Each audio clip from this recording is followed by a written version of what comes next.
तो हर कोई स्तब्ध है, हर कोई दुखी है, हर कोई उन्हें श्रद्धांजलि दे रहा है, लेकिन उनके जीवन पर प्रकाश डालना बहुत ज़रूरी है। उनसे जुड़े जो लोग रहे हैं उनसे बात करके राजू श्रीवास्तव को समझना ज़रूरी है, उनको याद करना ज़रूरी है।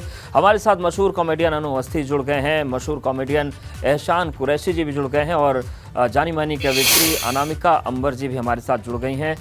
सबसे पहले अनु अवस्थी जी आपके पास आएंगे। रतीश आपके ज़रिए अनु जी से जानना चाहेंगे कि पहला वीडियो उन्हीं का आया था जब ये खबर आई थी कि राजू श्रीवास्तव को होश आ गया है और उम्मीदें अब बहुत बुलंद हो गई हैं, लेकिन वो उम्मीदें आज टूट गई।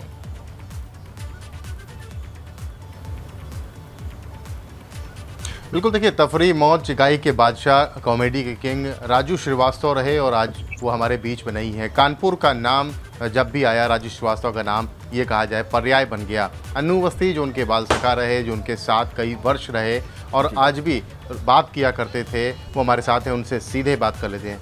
अनु जी, राजू श्रीवास्तव के साथ लंबा वास्ता रहा, लंबा रास्ता आप लोगों ने तय किया। आज जब वो हमारे बीच नहीं है, आखिरी बार आपसे उनकी क्या बात हुई, कब हुई और किस तरह की बातें हुआ करती थी आप लोगों में? दरअसल राजू भैया बचपन के हमारे मित्र थे। तब ना वो राजू श्रीवास्तव थे, एक साधारण लौंडे थे, हम साधारण अनु अवस्थी थे। वो हमारी मौसी का घर किदवई नगर में हनुमान मंदिर वाली गली में था, वहीं उनका स्कूल था। हमारे पिताजी वहीं पास में कंपाउंडर थे बाबूपुरवा टीबी क्लिनिक में।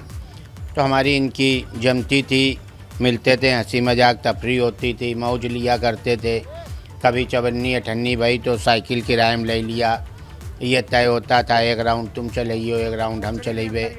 और क्योंकि इतनी फेमस पर्सनालिटी नहीं थे ना, हम लोग जानते थे कि कभी हम लोग इतना फेमस होंगे कि कुछ यादें ना। उस समय ये मोबाइल का युग था कि कुछ यादें कैद करते, तब तो ये था एक समय काटने वाला था। और परमानेंट हम लोग मौज और तफरी में ही रहते थे, और एक दूसरे की मौज लेना। कोई हमको जटाशंकर का लौंडा कहते थे, हम उनको बलई काका का लौंडा कहते थे। तो ये चलता रहता था। आप जब बात कर रहे हैं, हम अपनी आपकी आंखों को देख रहे हैं, टपटपा सी रही हैं आंखें। हम सब उनके प्रशंसक रहे हैं, राजू श्रीवास्तव के। आपके तो मित्र थे वो। दरअसल इधर हम लगभग 15 महीने लखनऊ में रहे, तो उस जो पूरे जीवन की दोस्ती थी वो इधर जो 15 महीने की थी, उसमें उनके घर के हर कार्यक्रम में उनके फादर इन लॉ नहीं रहे थे। उनके भतीजे की शादी थी और साले के मतलब भाई की भी बिटिया की थी। लगातार कई फंक्शन में साथ बैठना उठना, हर विषय में चर्चा करना। तो हम कहा यार तुम फिल्म विकास परिषद के वो ही हो, बोले अब तक चक्कर हमारे साथ चलो, मुख्यमंत्री जी से बात कर अब उपाध्यक्ष के लिए।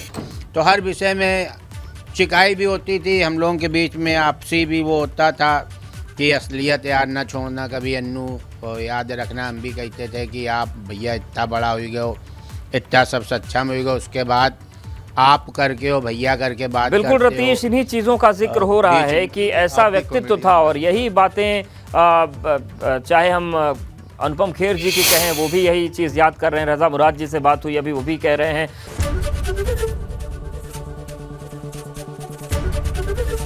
एबीपी गंगा, खबर आपकी, जुबान आपकी।